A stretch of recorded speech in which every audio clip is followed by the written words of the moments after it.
नमस्कार दोस्तों, आज हम आपको गजेंद्र मोक्ष पाठ हिंदी में सुनाने जा रहे हैं। इसे सुनने से घर में कर्जा दूर होता है, सुख शांति व समृद्धि आती है। इस पाठ को प्रतिदिन सुनने से व्यक्ति का दुर्भाग्य सौभाग्य में बदलता है, कर्जे से भी उसे मुक्ति मिलती है, धन धान्य में वृद्धि होती है। तो पाठ शुरू करते हैं। एक राजा थे, राजा इंद्रधुम भगवान विष्णु के अनन्य भक्त थे। उनके मन में भगवत भक्ति इतनी बड़ी थी कि उन्होंने राज्य त्याग दिया और तपस्या में लीन हो गए। एक दिन स्नान आदि करके ध्यान में बैठे थे कि तभी महर्षि अगस्त्य वहां पहुंचे गए। इंद्रधुम ध्यान में लीन थे, इसलिए उन्होंने अगस्त्य को प्रणाम नहीं किया। महर्षि कुपित हो गए और उन्होंने इंद्रधुम को श्राप दे दिया। ऋषि का अपमान करने वाला यह राजा हाथी के समान जड़ बुद्धि है, इसलिए यह हाथी के रूप में जन्म ले। इस बीच एक अन्य ऋषि सरोवर में स्नान कर रहे थे। वहीं हुहु नाम का गंधर्व भी जल क्रीड़ा कर रहा था। उसने देवल को रोकने का प्रयास किया तो ऋषि ने हुहु को ग्राह मगरमच्छ के रूप में जन्म लेने का श्राप दे डाला। अगस्त्य के श्राप से इंद्रधुम हाथियों का राजा गजेंद्र बन गया और देवल के शाप से हुहु सरोवर में ग्राह बनकर रहने लगा। संयोग में एक दिन गजेंद्र उसी सरोवर में पानी पीने पहुंच गया। पानी पीकर गजेंद्र ने जल क्रीड़ा आरंभ कर दी। तभी गजेंद्र पीड़ा से चिघाड़ जल में बैठे ग्राह ने हुहु ने गजेंद्र का पैर पकड़ लिया। गजेंद्र ने पैर छुड़ाने का भरपूर प्रयास किया, परंतु उसे असफलता मिली। गजेंद्र छटपटाता रहा, उसके साथी गज असहाय देखते रहे।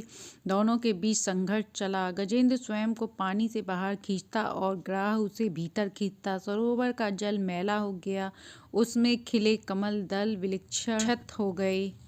गजेंद्र का शरीर शिथिल पड़ने लगा, परंतु ग्राह जलचर था, इसलिए उसकी शक्ति की कमी नहीं आई।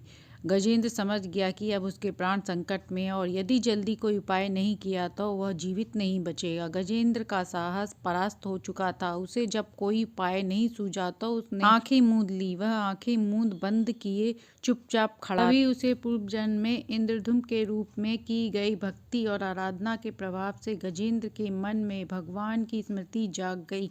उसे विश्वास हो गया कि अंत समय में भगवान का स्मरण करने से उसे मुक्ति अवश्य मिल जाएगी। हुहु ग्राह जब भी गजेंद्र को पूरी शक्ति से पानी के भीतर खींचने का प्रयत्न कर रहा था, उसने अपने इष्ट देव भगवान विष्णु की शरण में जाने का निश्चय किया। ग्राह द्वारा दी जा रही पीड़ा पर ध्यान न देकर गजेंद्र सोचने लगा, काल बड़ा बली है।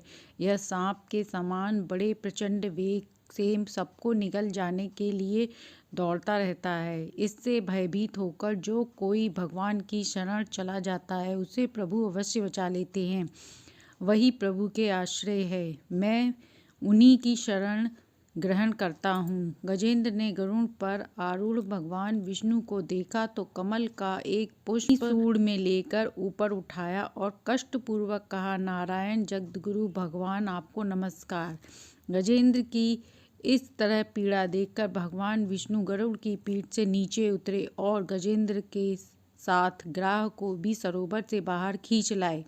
फिर उन्होंने अपने सुदर्शन चक्र से ग्राह का मुंह फाड़ दिया।